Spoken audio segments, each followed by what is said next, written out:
There are a ton of aggressive playmaking legends in Apex Legends, but if there is one legend that can stand out among the rest when it does come to making some big plays, it is going to be none other than Revenant. Today we are back with another Master Legend Guide to get you on your way to mastering this edgy assassin. From the launch of Revenant way back in Season 4 to now, Revenant has gone through a handful of changes, and he may be better now than he has ever been.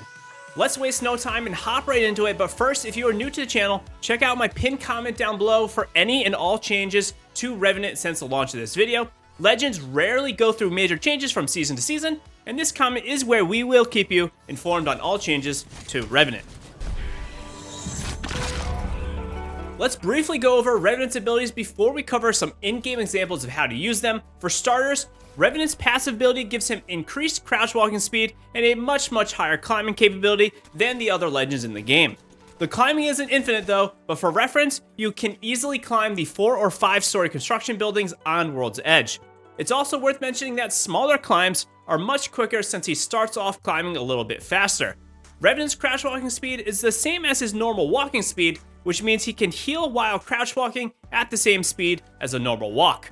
This in some scenarios can make you harder to hit while popping those clutch healing items, and finally it's worth noting that Revenant actually has an element of stealth to him. For whatever reason, his footsteps are a bit quieter than the other legends out there, and a lot of players, including myself, find that he can be a bit more stealthy. On top of this though, that increased crouch walking speed allows him to be pretty sneaky on getting closer to enemies without them hearing Revenant. Moving on now though, we have Revenant's tactical ability. The tactical is fairly simple. It's a silent orb or ball that prevents enemies from using their abilities when they come in contact with it. This includes the majority of passive abilities. A small example would be legends like Gibraltar with his gun shield or Lifeline with her passive revive.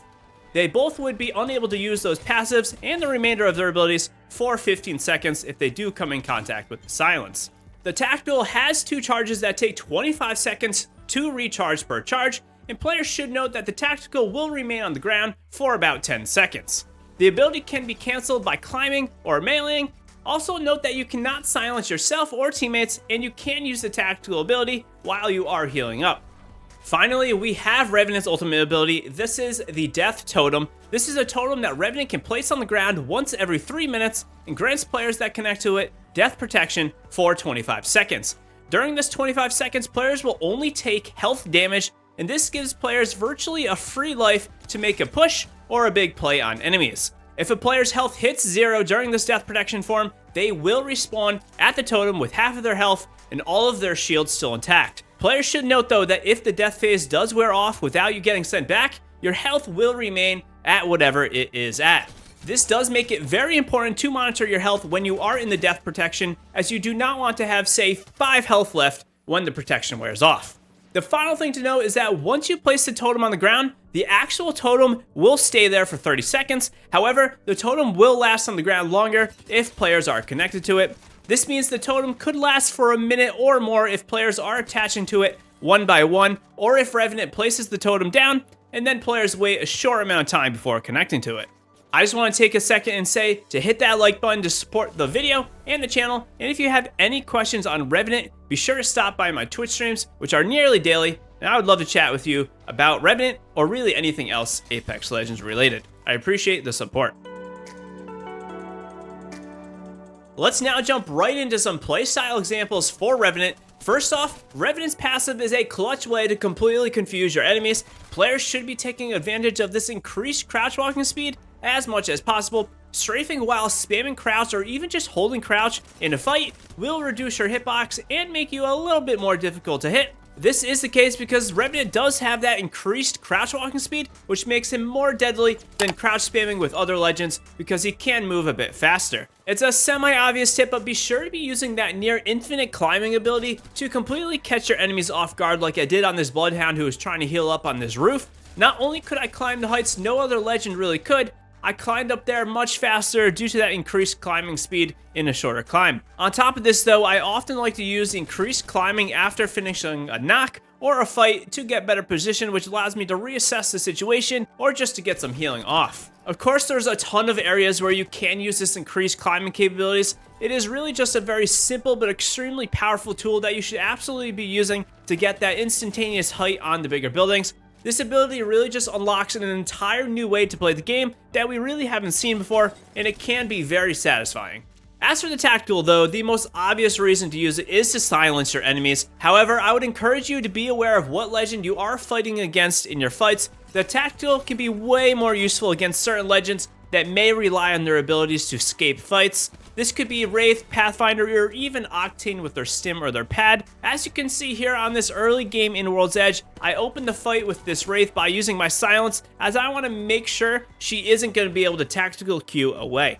One way I like to use the tactical ability that isn't just silencing enemies is to block off doorways or alleys to prevent enemies from pushing into my area. While the tactical doesn't do a lot of damage, enemies still often fear this, and using the tactical in this manner could mean getting that battery off to survive longer in an engagement. Don't forget that you can use the tactical ability also while healing. Also, on rare occasions, you can stick the tactical to a doorway and then open the door. Since the tactical does stick to surfaces, when you do open the door, you actually have a chance of silencing the enemies if they are just camping off to the side of the doorway. Similarly to this, you could also use that tactical on top of zip lines in buildings or at the end of zip lines that are a little bit longer. This may prevent enemies from chasing you, or if they do chase you, they are going to get hit by this silence and lose their abilities. Much like the previous examples, you can also use the silence and choke points that enemies have to rotate through. This works particularly well when the ring might be at the enemy's backs during later zones, and the enemy is forced with the decision of either taking massive ring damage or just eating up your silence. A small tip, but one that can be very useful, is to use Revenant's silence ability to get clutch heals off if there is a lack of cover in a particular area. In certain situations, you may be able to drop the silence ability on the ground and then literally hide inside of it or just behind it to get some heals off. This also works fairly well to assist you with getting some more cover if you're trying to revive a teammate. Also, if you need to bridge a little gap and want some extra visual obscurity to give yourself a little bit more breathing room, a quick silence placement may actually help you take less damage on a rotation through a building or through the open. The final little tip to know about the silence is that you actually have a very similar, if not the same, throwing distance and angle as the thermite grenade. You can hold on to both the silence and the thermite in your hands and then release them at the same time, silencing and burning your enemies for a little bit extra damage and confusion before opening a fight. The very first thing to mention as we get into Revenant's ultimate examples is that it really does benefit from a well-coordinated and pre-made squad. I often find that Revenant's ultimate can be a way more useful tool if you have some teammates to talk to, due to the fact that it is a fairly complex ultimate with an importance on timing. At the most basic level, 3 players in the totem means an extra 150 damage for enemies to break through in order to wipe your squad, which in some cases, this is an extra player's worth of damage. I will say though that we do now have the ability to ping your ultimate when it is ready, and this makes it much easier to coordinate with your random teammates who may not be talking to you. You can do this by simply going into your inventory and clicking on the ultimate icon in the bottom right hand corner. Let's now start with the most typical Revenant death totem push. One of the more important things with Revenant's totem is the fact that it absolutely needs to be placed at an optimal distance from your enemies. For one, you only have 25 seconds to make a push and get set back or completely wipe the enemy team. The further the totem is, the less time you have to actually make that big play on your opponents, which means you have less time to actually just shoot the enemies down. On the other side of things though, if it is too close to enemies, then they may be able to send you back nearly instantly, just making it a complete waste of your ultimate. Also, it is almost always beneficial to not run straight at the enemies, because it probably won't work out too well. Revenant's abilities and moveset kind of makes him a flanker type of legends, and you should keep this in mind, especially with his increased climbing capabilities. As soon as you attach to the totem and you get that death protection, urgency should be setting in, and you want to make that play as fast as possible while also being as efficient as possible. We will talk more on legend pairings in a bit, but it is worth mentioning that movement legends will help a ton with using Revenant's ultimate and unlocking its full power. This is why Octane with his jump pad is absolutely insane with Revenant, because you can pop that totem from greater distances and get into fights virtually instantly. This increases the time you have to actually make that play gunning down your enemies and increases the safety for a team that might be trying to get to your totem to camp on you. If you do not have an Octane though, there are still ways to make your totem be very efficient. For starters, always try to drop the totem at high ground places if you can. Put it in places that will be more difficult for the enemies to get to you to. Put it in places where you know you'll be safe after getting sent back. In the first scenario we're highlighting here, you'll notice the edge of the ring is actually in our favor. I'm going to pop this death totem up high. We drop down, and these guys are pretty much completely unaware where we are. I walked right up on this Loba, pretty much down her right away, and now I know there's 1 or 2 other players left, and I'm trying to find them. I thought they were behind me. They were not. They already rotated. At this point, the Wraith actually comes down to try and help out the Loba teammate. She fails poorly, and then I am actually able to take the Pathfinder zipline who went up top. I take that zipline up, and then I'm going to clean up the Pathfinder. But you'll notice here, I had pretty much no hesitation about doing any of these pushes because I did have that safety net of the Death Totem. The second scenario here, we are actually pushing into an endgame scenario with me and a Bloodhound against 3 players. Our teammate quit. The Bloodhound gets a great scan on the 3 enemies, so I pop my totem right away at high ground, and then we drop down to the bottom to fight the whole team. I pop that Watson fence, and I absolutely laser the first person with my wingman. The second person, I get down extremely low into red health. I know that I do not need to heal up. I want to go back and finish that Bangalore who I almost killed already. I quickly go down there. I make quick work of her. Right after that, I'm just making sure they do not have gold revive shields, and then we are looking for the third person, and my teammate actually has this completely under control, and we win this 2-on-3 scenario because we do have that safety net of the Death Totem. Here's a few other important things to be aware of with that totem. First, it's wildly helpful to be carrying ultimate accelerants and be on the lookout for them. The ultimate does have that 3-minute timer, and these will help a ton with getting to use the ultimate more than a couple times a game. Second to this, gold armor on Revenant is also incredible. Since you will be back at the totem at 50 health after you get sent back, gold armor means a single syringe will be able to get you back up to full health. You can see here in this situation, we're making use of a ton of different things. We have the Pathfinder zipline to get height. We got great totem placement up at the high ground, and then we make a great push into the building, getting a couple knocks before getting sent back. And then we got that gold armor so we can use a single syringe to heal up to full. While it is fairly situational, be mindful of using the ultimate in the later rings. You do not want to be placing the totem outside of the safe area of a closing ring. If it is ring 3 or later, you may be in trouble, as if you do get sent back, you will be taking pretty big health damage while already being at half health. Always be mindful of your totem placement in relation to the ring and enemy teams.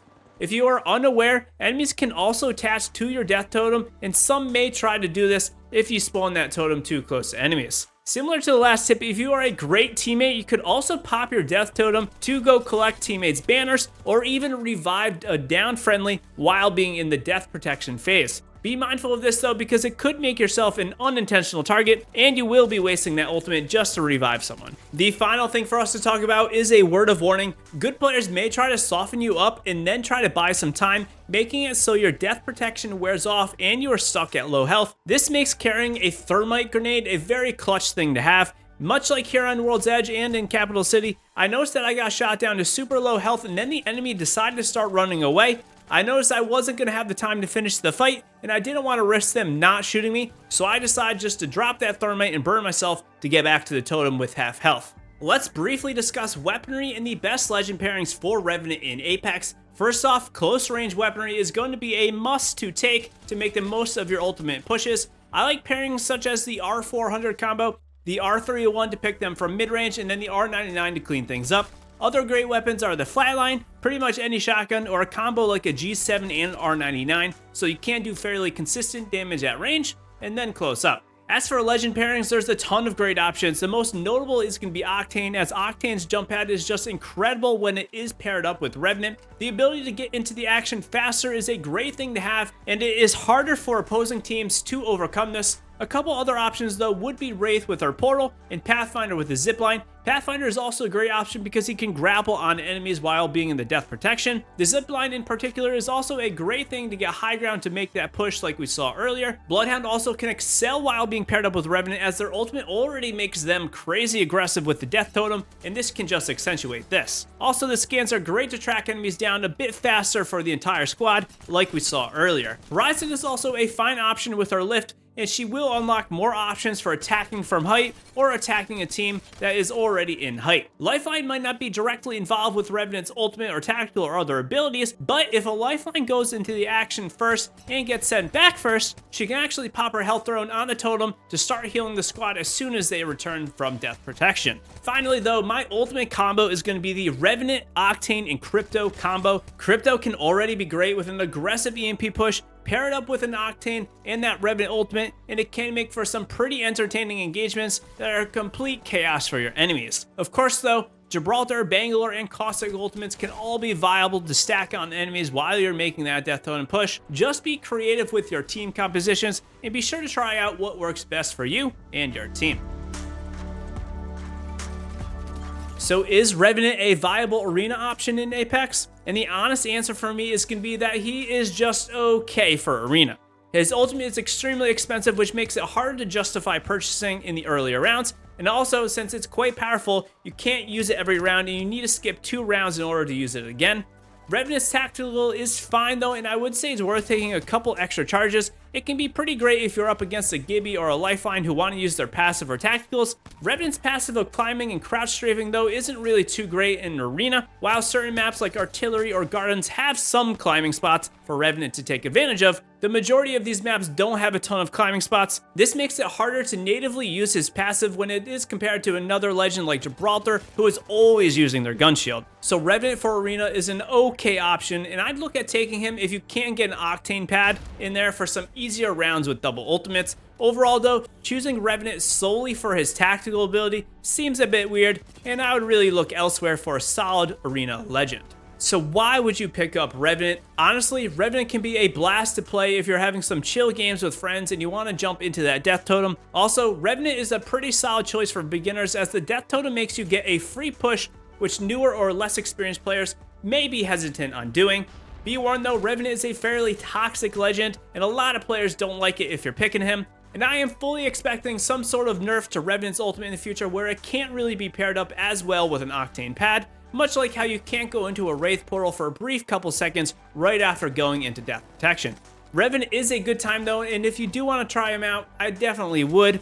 At a minimum, learning how to play a Revenant will help you better counter other Revenant squads. So where does Revenant stack up in the meta of Apex Legends? Previously, Revenant was a fairly poor solo pick legend, and he definitely benefits from a pre-made, well-coordinated squad to get the full effectiveness out of that totem. However, with the additional ability to ping your ultimate from the mid-season 9 update and the increased climbing height, he definitely has way more solo viability than he has ever had before. He is square in the middle of the pack in terms of power, and in my opinion, is probably a top 7 to a top 10 legend in the game who can be a little bit higher or lower on my list, depending on your team composition. At the end of the day though, Revenant relies a little bit too much on the legends he's paired up with him for him to really excel in games. But then again, Apex Legends is a very much team-oriented game. I'd like to know, where do you think Revenant lies in the current meta of Apex? Drop a comment down below. Revenant can be an absolute blast to play and has given me some of the best laughs with my friends and some of the most painful agony when I'm up against him. If you want to know more on how to play any other legend in the game, be sure to check out the playlist in the corner of your screen or in the description down below. We do have a community Discord that is growing pretty rapidly, so if you want to drop in there to find other people to play with, or if you just want someone to chat with about Apex Legends, come on in and say hello. I wish you the best of luck in your quest to Master Revenant. Until next time, I will see you live in the Twitch streams. Happy gaming, legends.